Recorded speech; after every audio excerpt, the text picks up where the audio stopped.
তারপর আমি বলছি আপনাদের মহিলাদেরকে গিয়ে আজকে মেসেজটা দিয়ে দিবেন। মুসলিমে রয়েছে রাসূল সাল্লাল্লাহু আলাইহি ওয়াসাল্লাম বলেছেন, প্রত্যেকটা প্লেট, প্রত্যেকটা গ্লাস, প্রত্যেকটা পাত্র যা আপনি ব্যবহার করেন, হাত্তা চামচ যেটা যা কিছু আছে যেটা আপনি ব্যবহার করেন, লবণের বাটি পর্যন্ত, সেটাকে উপর করে রাখবেন। খালিটা হলে উপর করে রাখবেন, আর না হয় যদি কিছু থেকে থাকে সেটাকে ঢেকে রাখতে হবে। রাসূল বলছেন একটা কাঠির টুকরাও যদি হয় আপনাকে ওটা উপরে দিয়ে রাখতে হবে। কেন?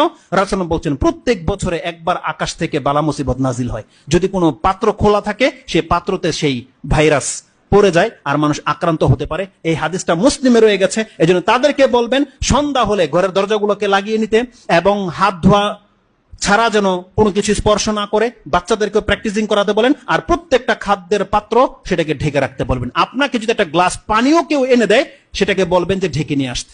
এটা রাসূল সাল্লাল্লাহু সুন্নাহ এবং বলেছে এ থেকে আপনি ইফেক্টেড থেকে বেঁচে যেতে পারবেন। রাসূল সাল্লাল্লাহু বলছেন তুমি যখন ওযু করবে তুমি বেশি করে পানি টেনে খুব জোরে নাক ঝাড়ো। তার মানে কোনো ব্যক্তি সিয়াম নেই, রোজাদার নেই, তার মানে কতটা প্রেসার দিতে বলেছে এই ক্ষেত্রে যে পানি তোমার হলকে চলে যাক, এত বেশি তুমি পানি টানো এবং নাক ঝাড়ো, এটা একান্ত জরুরি। দ্বিতীয়ত রাসূল সাল্লাল্লাহু আলাইহি ওয়াসাল্লাম কি বলেছে, যখন কোনো ব্যক্তি ঘুম থেকে ওঠে সেই জন্য তার হাতটাকে পাত্রে সরাসরি না ডুবিয়ে দেয়। কেন? কারণ তুমি জানো না রাতে তোমার হাত কোথায় ছিল। তার মানে আমাদেরকে কি না জানানো হয়েছে আপনি বলেন। এইভাবে বহু কিছু দিক নির্দেশনা রয়েছে। যেহেতু সময় চলে গেছে, কিন্তু আমার খুব একান্ত ইচ্ছা ছিল